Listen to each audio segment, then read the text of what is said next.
Allez, on prend le sécateur et on va tailler avec Roland Motte. Bonjour Roland. Bonjour Xavier. Ça fait beaucoup de trucs à tailler là en ce moment. Non. Oui, ça va, c'est pas non plus, puis il faut bien s'occuper un petit peu, on est au jardin, donc on fait des choses, et comme c'est, ouais, on va pas dire que c'est le printemps, mais ça commence à greviller un petit peu, ça gratte le sécateur, et donc, oui, c'est une expression. Oui. Personne dit ça. Eh ben si, moi. Ah bah oui, ça fait oui, un. oui, ça fait un. Donc on est déjà, à tous réunis, on est déjà un. Donc tailler les groseilliers entre autres et les petits fruits. Alors les groseilliers, ça se fait en ce moment. Pourquoi on les taille? Parce que ça permet de les nettoyer un petit peu après une saison. C'est la période parce que ça va reprendre. Et donc ça, oui, c'est ça. Ça permet de le nettoyer aussi, d'avoir une plante un petit peu mieux équilibrée. Pour moi, là, le groseillier et le cassis, c'est pareil. Enfin, ça se ressemble. Ça fait pas le même fruit, mais ça a la même tronche. Alors oui, ça a la pareil. même tronche. Vous avez raison au niveau de la plante, c'est à peu près la même tronche. Bah oui. Après, un peu plus grand, il y a les caseilles.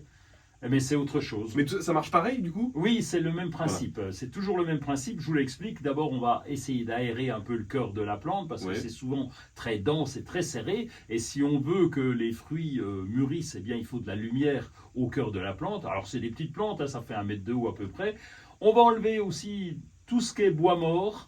Et tout ce qui est un petit peu moche, tout ce qui est moche, c'est-à-dire un peu tordu, cassé, etc., les branches qui sont pas très belles, ça on enlève. Et il existe aussi des bois morts parce que au fil du temps, il y a le bois finit par s'abîmer un peu.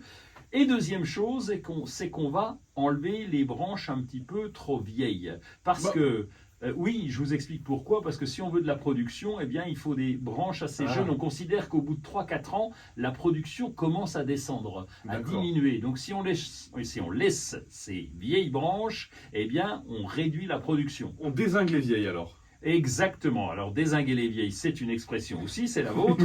Donc, on va couper. En général, elles sont un peu plus grosses. Et puis, on le voit parce que souvent... Enfin, grosse comme presque 2 pouces réunis, ça pourrait faire. Ah oui, ça commence à... Oui, ok. Là, ça veut dire c'est c'est visible, gros, quoi. C'est visible. Oui. Et puis, souvent, pas toujours, mais souvent, elles ont du lichen et de la mousse le long de ces branches. De la barbe, en fait. Un peu de, voilà, c'est ça, elles sont mûres. Et donc on coupe ça, et on va le privilégier. Il y a toujours des jeunes pousses qui sont là, et donc on va privilégier ces jeunes pousses qui seront beaucoup plus productives. Et donc on les coupe à ras, qu'on les ratiboise complètement. Alors ça, ces branches-là, oui, on les coupe à ras, oui. Alors, mais évidemment, il nous en reste quand même, on coupe pas tout.